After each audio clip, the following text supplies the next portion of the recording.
Hi നമസ്തേ, കഫ്ലസിന്റെ പുതിയ എപ്പിസോഡിലേക്ക് വീണ്ടും ഒരിക്കൽ കൂടി എല്ലാവർക്കും ഹാർദമായ സ്വാഗതം. അപ്പോൾ ഇന്നെന്താണ് നമുക്ക് എല്ലാവർക്കും അറിയാം, നമ്മുടെ സലീംകുമാർ സാർ മരിച്ചു പോയിരിക്കുകയാണ്. അപ്പോൾ നമ്മുടെ മലയാള സിനിമയെ സംബന്ധിച്ചിടത്തോളം വലിയൊരു നഷ്ടമാണ്. അപ്പോൾ സലീംകുമാർ മാത്രമല്ല, നമ്മൾ പണ്ട് നമ്മുടെ ചൈൽഡ്ഹുഡ് മെമ്മറീസ് ആ ഒരു സുവർണ കാലഘട്ടം സമ്പൂർണ്ണമാക്കി ഒരുപാട് നടന്മാരുണ്ട്. സലീംകുമാറും വരുമ്പോൾ ഒരുപാട് ചിരിക്കാനുള്ള ഒരുപാട് ഓഡിയൻസ് തിയേറ്ററിൽ നമുക്കിപ്പോ പറക്കം തളിയായാലും എല്ലാത്തിലും അങ്ങനെ ആരും കോമഡി കേറുന്നില്ല. ഇപ്പോഴേ ഇവരുടെ ഒരു പ്രത്യേകത, ഇപ്പൊ നമ്മുടെ ഇന്നസെന്റ്, നടുപടി വേണു, സലീംകുമാർ, ഇവരുടെയൊക്കെ ഒരു പ്രത്യേകത വെച്ചാൽ കൈ നിടും. ഒരു സ്ക്രിപ്റ്റ് എന്തുണ്ടോ അത് തന്നെ അല്ലാതെ അത് ദിലീപ് തന്നെ പറഞ്ഞിട്ടുണ്ടോ, അതൊരു ഇന്റർവ്യൂ വന്നപ്പോഴത്തേക്ക് പറഞ്ഞിട്ടുണ്ട്. സലീംകുമാറും മറ്റേ ഹരിശ്രീ അശോകനൊക്കെ ആണെങ്കിൽ കൈ നിടും ഓരോ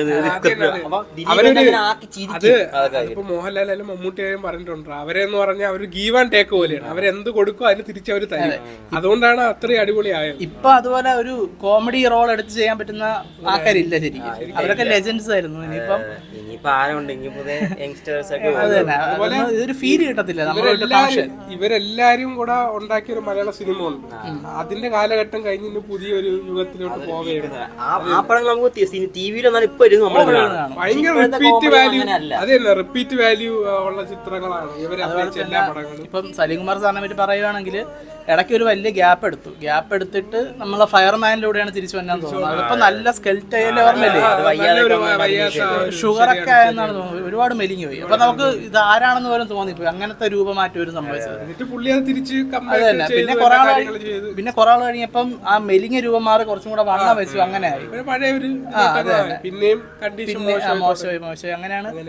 എന്തായാലും 56 വയസ്സേ ഉള്ളൂ. ഇപ്പഴേ ഒരുപാട് നേരത്തെ ആയി പോയി എന്ന്.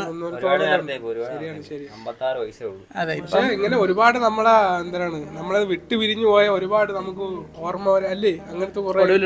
അത് തന്നെ പറയാനായിട്ട്. അതുപോലെ ഇന്നസെന്റ് പറയാനായിട്ട് അങ്ങനെയല്ല, ഒരു സുവർണ കാലഘട്ടമാണ് കഴിഞ്ഞു പോയത്. ഇവരൊക്കെ കോമഡി താരം ഇവർക്ക് പകരം വെക്കാൻ വേറെ ആരും ഇല്ല. അതേപോലെ തന്നെ ഹരിശ്രീ അശോകൻ പറഞ്ഞൊരു ഇന്റർവ്യൂല് പറഞ്ഞിട്ടുണ്ട്, ഇപ്പോഴത്തെ തലമുറക്ക് ഇപ്പൊ നമ്മളെയൊക്കെ സംബന്ധിച്ച് ഈ പറക്കുന്ന കളികളിലേക്ക് ഇവർ പട്ടിണി കിടക്കുന്നതും 2 യുവാക്കളെ നെട്ടോട്ടമൊക്കെയാണ്. അപ്പൊ അതൊന്നും അനുഭവിച്ചിട്ടില്ലാത്തവരെ സംബന്ധിച്ച്, പട്ടിണിയൊക്കെ അനുഭവിച്ചിട്ടില്ലാതെ സംബന്ധിച്ച് അവർക്ക് ഇത് വരൂല ഇപ്പോഴത്തെ തലമുറയ്ക്ക്.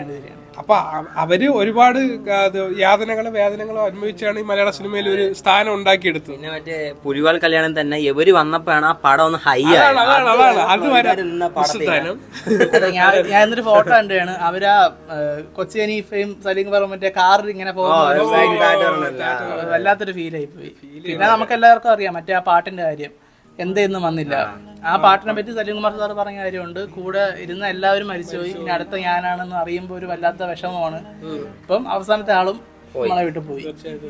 അപ്പോൾ അതൊക്കെയാണ് നമുക്കിപ്പോൾ സലീംകുമാർ സാറിനെ പറ്റിയും ഓർമ്മകൾ അതൊക്കെയാണ്.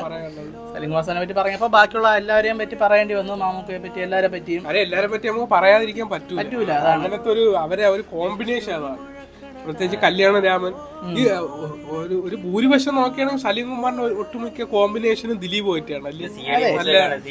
കണ്ടില്ലേ പടക്കം പൊടിച്ചോണ്ടത്.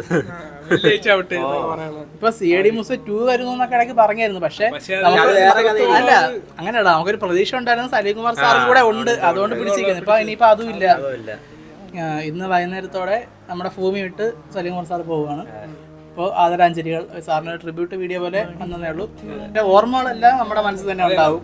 നമ്മുടെ മലയാള മനസ്സിലൂടെ പുള്ളി കലാകാരന്മാരെല്ലാവരും ജീവിക്കും. അതെ, പുതിയൊരു വിശേഷങ്ങളുമായി കഫ്ലിക്സ് ഉള്ളവർ അന്ത്യത്തിൽ